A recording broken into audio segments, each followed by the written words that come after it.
there's really two groups, and they're extremely tall individuals. They're predominantly ocean, deep ocean.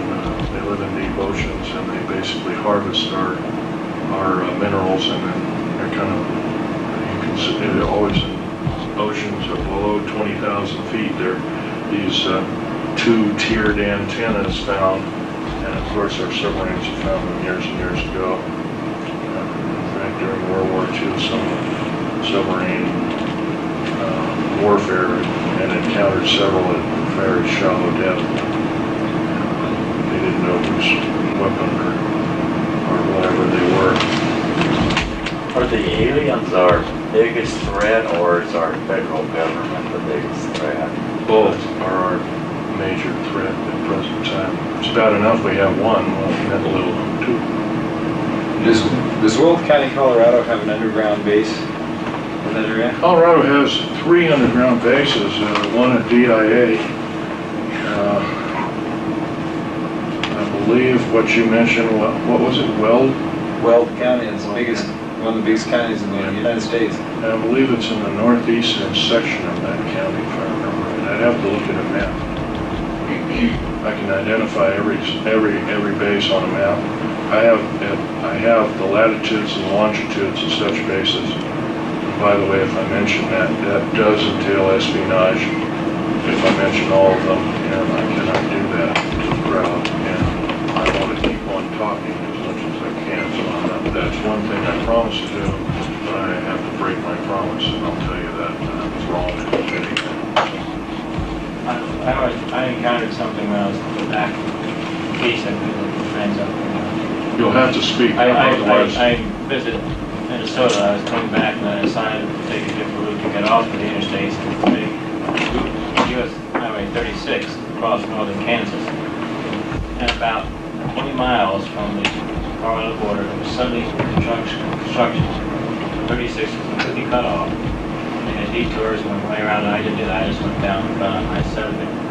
But over that area, about, I guess, 15 minutes later, I saw strange formation clouds in perfect chrysalis. And I was convinced there's something very active. And it usually cut off the U.S. highway. The name of those clouds is, if I can interrupt, is altocumulus lenticulatus, or lens-shaped clouds. Almost always predominantly, there are two kinds of clouds. The kind, if you go up to Virginia City sometime in April or May, you'll see these clouds that come right up, roaring up to a steep mountain. You'll look at them and they'll just disappear. They'll cease to go over your shoulder. It's nothing. It's kind of, that's altocumulus lenticulatus A. And the B kind, it almost looks as like a black thunderstorm-like cloud, and they always have metallic discs in the center. And if you take your camera, your eye won't probably see them. The camera will pick up metallic dots within that cloud structure, and those dots can be professionally analyzed, and you'll come up with the conclusion that they are flying discs. You hardly ever see those clouds more than 20-30 miles from mountains. I at that point was at least 200 air miles, straight line distance from Long Peak, which is the nearest big mountain.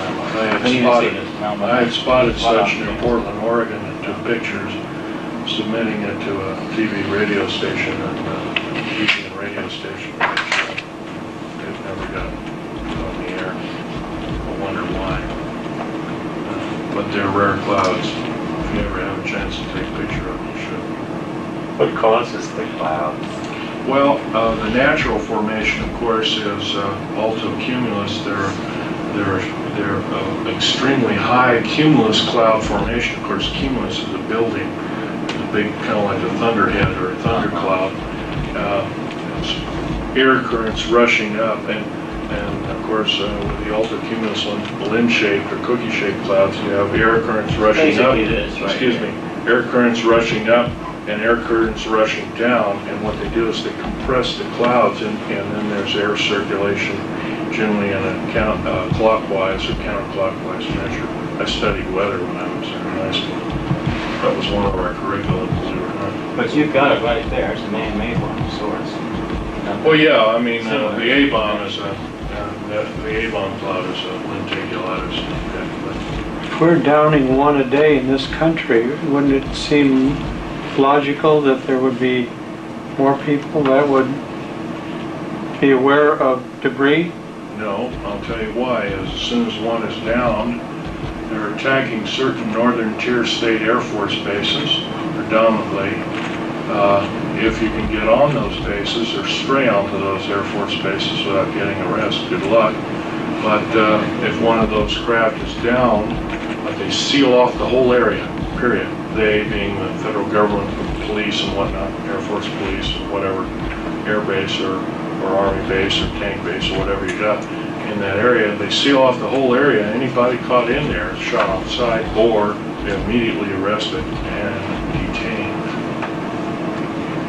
By the way, a military base can circumvent the U.S. Constitution and Bill of Rights. An Indian reservation can do the same thing. Is this what our government was supposed to have been laid out by our founding fathers? I don't believe so. I think we can do better. I know we can do better. I also know that our present government's stature is so punitive, it's very reminiscent of early Nazi days with Adolf Hitler. In fact, New World Order was taken from his manifesto, so to speak, in 1933. He actually said, "We will form a new world order." Where was the third one in Colorado? You said one was DIA, the second one was at northeastern part of Weld County. One is down, I believe, you know where Telluride, Colorado is? Yeah.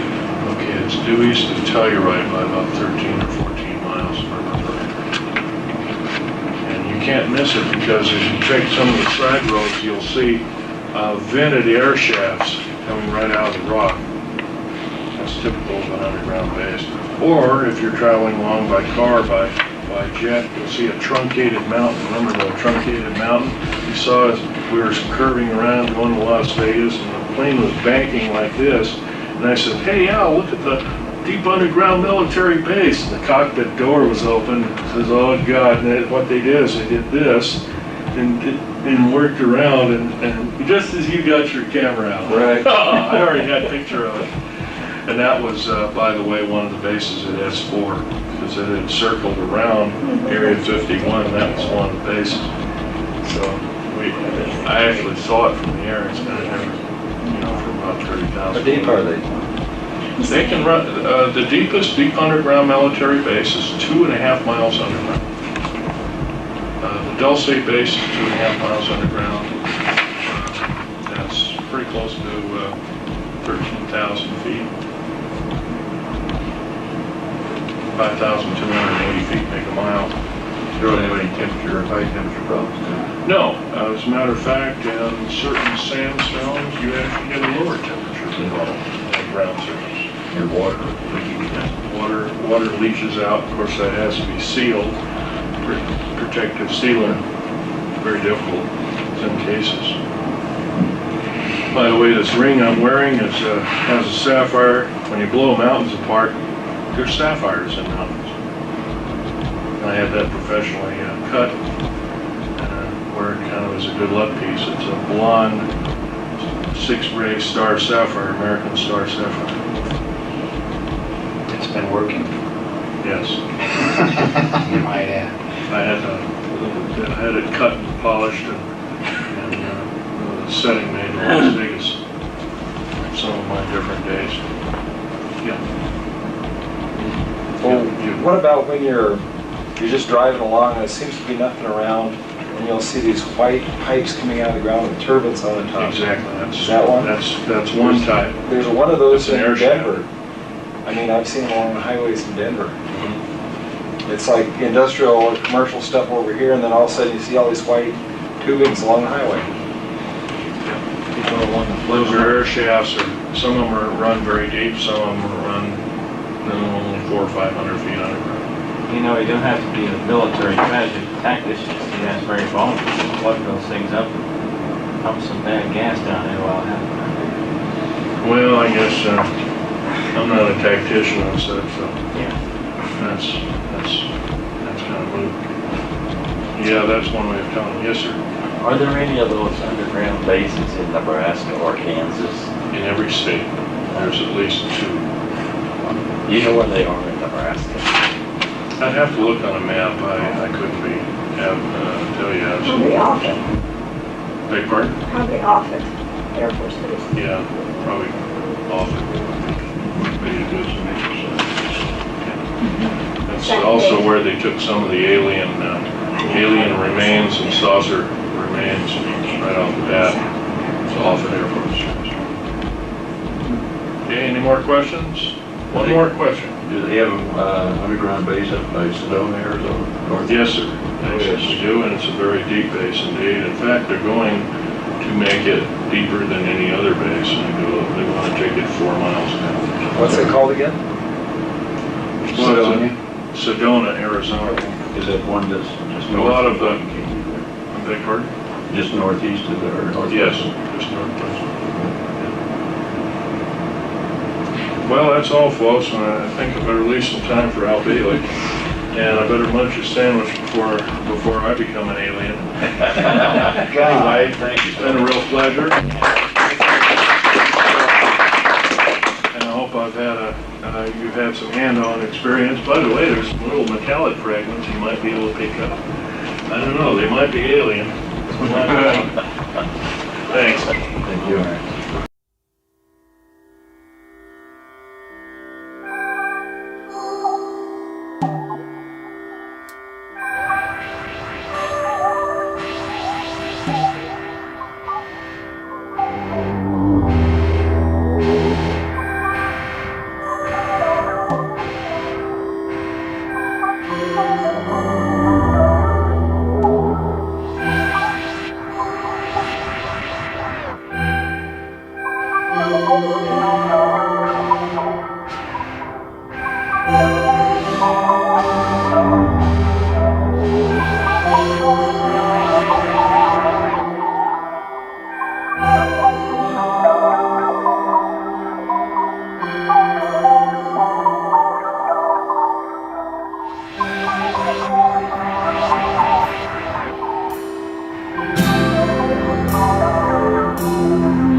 You're in for a treat. Phil Shnieder has 17 years experience working in the government black projects. He carried a level 3 security clearance. He's a former government geologist and engineer in the black projects, underground bases at areas 51, S4, and Los Alamos. He's going to expand your mind here this morning. Please welcome Mr. Phil Shnieder. I'm Phil Shnieder. I spent 17 years in black budget programs, government geologist, as engineer, structural engineer with aerospace applications, self-taught metallurgist, became kind of famous in my own right. I basically would have a set of notes here, but they're unavailable in all this melee. Up here I have different artifacts explaining some of them are alien metals that have been produced both on this planet and the confines of outer space that are now used in all stealth aircraft. All stealth aircraft, for instance, all black jets, what you're seeing of black helicopters and the like,